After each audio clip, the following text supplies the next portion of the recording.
सोलापूर जिल्ह्यातील बार्शीजवळ दुचाकी व एसटी बसचा अपघात झाला। या अपघातात 3 ठार तर अन्य एसटी बसमधील 10 ते 15 प्रवासी जखमी झाल्याची प्राथमिक माहिती पोलिसांनी माध्यमांना दिली। हा अपघात बार्शी धाराशिव रोडवरील तांदुळवाडी गावाजवळ झाला।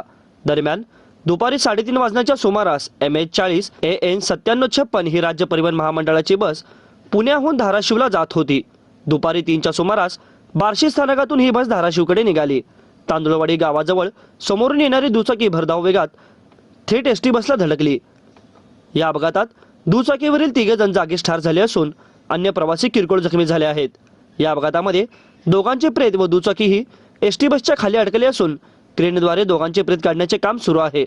अपघाताची माहिती बार्शी पोलीस ठाण्याचे वरिष्ठ पोलीस अधिकारी घटनास्थळी दाखल झाले असून जखमींना उपचारासाठी शासकीय रुग्णालयात पाठविण्यात येत आहे। अपघातस्थळी बघ्यांची मोठी देखील गर्दी झाली होती। हा अपघात इतका विचित्र होता की बघणारे लोक हळहळ करत होते।